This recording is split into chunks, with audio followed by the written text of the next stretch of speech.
À présent, l'infidélité.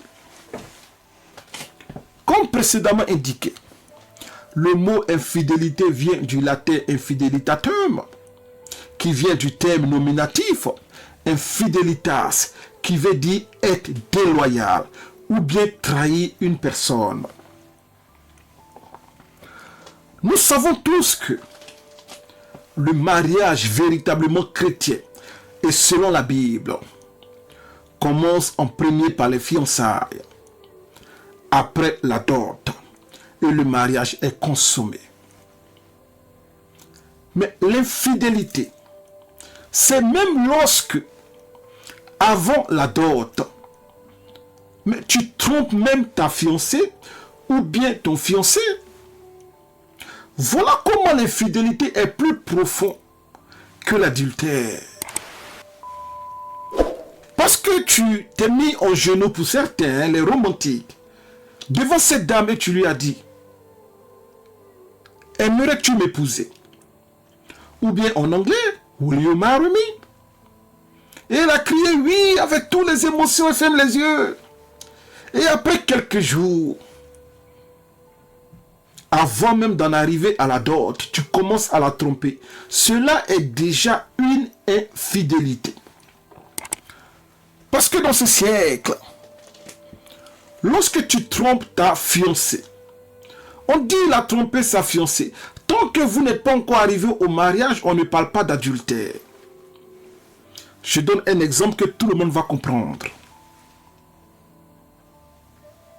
Cela n'est pas recommandé, et je le précise, cela n'est pas recommandé par la sainte parole de Dieu. Mais si quelqu'un a une copine, ne parlons même pas des fiançailles, si quelqu'un a une copine et qu'il trompe sa copine, pensez-vous que parce qu'ils ne sont pas encore mariés devant le maire ou bien devant le pasteur, elle n'aura pas mal? Ou bien pensez-vous que le jeune homme qui a été cocufié par sa copine, en Côte d'Ivoire on dit par sa go, et dans le cas des hommes on dit par son gars. Alors pensez-vous que le gars qui a été trompé par sa go, pensez-vous qu'il n'aura pas mal parce que seulement ils ne sont pas encore mariés? Voilà comment l'infidélité est plus profonde que l'adultère, parce que c'est être déloyal à une personne à qui tu as dit je t'aime et je te serai fidèle. Et voilà comment d'ailleurs l'infidélité est beaucoup plus profonde que l'adultère.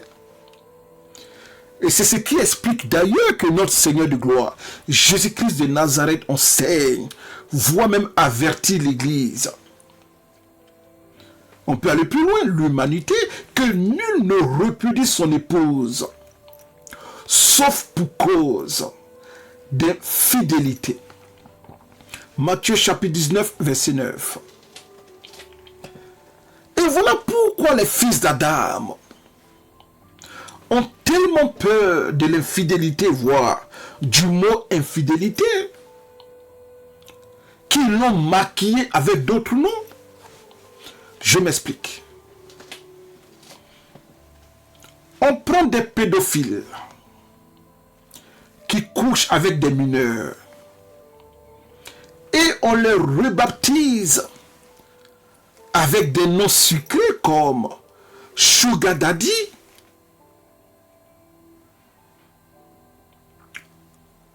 on voit des femmes âgées qui couchent avec des mineurs, des jeunes hommes.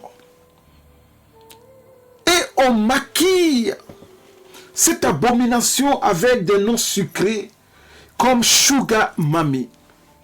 C'est quel sugar qui doit t'envoyer en enfer? Est-ce que ce sont des abeilles qui se promènent avec du miel sucré pour qu'on puisse les appeler Sugar Daddy ou bien Sugar Mami?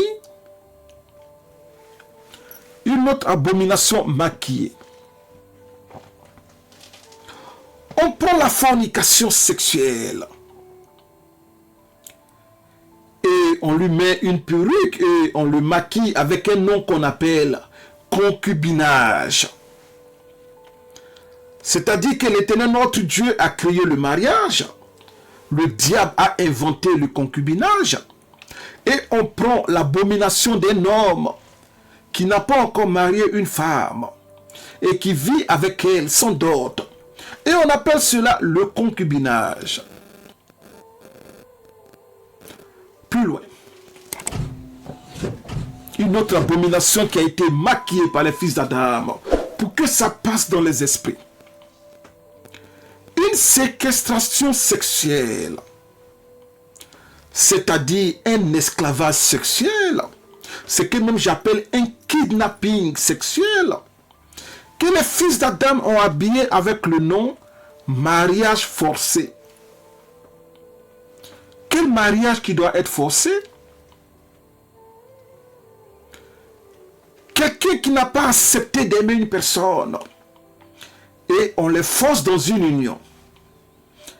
Et chaque nuit, la personne est violée dans son âme. Et au lieu d'appeler cela un kidnapping, on appelle cela mariage forcé. De même que l'infidélité a été placée, on lui a porté plusieurs perruques, on lui a porté plusieurs voiles, voire des maquillages, des fossiles, pour lui donner une autre apparence, et cela dans l'humanité. Puisque notre Seigneur de gloire Jésus-Christ de Nazareth a dit que l'infidélité doit être la cause du divorce, alors qu'est-ce qu'on fait? On prend l'infidélité et on lui donne un autre nom pour que ça passe. Je m'explique. On prend l'infidélité envers la première épouse. Et le mari qui va en épouser une autre, voire plusieurs d'autres. Et cette infidélité est appelée la polygamie. C'est-à-dire l'homme peut briser le cœur de sa première épouse et aller en épouser plusieurs d'autres. Mais lorsque la femme veut avoir plusieurs copains, mais tout le monde crie au scandale. Voilà comment, bien-aimé de Dieu, l'infidélité a été maquillée avec un nom qu'on appelle la polygamie. On peut aller plus loin. Un homme qui est infidèle, voire déloyal, à son épouse, et qui va avoir des relations sexuelles avec une autre femme dehors. Et comment on appelle cette femme? Mais on la rebaptise avec le nom de maîtresse. D'où vient la maîtresse?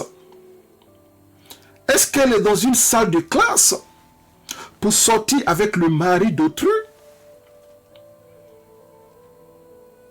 Est-ce que cet homme inconscient qui trompe sa femme avec cette maîtresse est un élève pour prendre des cours sexuels en dehors de son mariage? Un autre nom de baptême.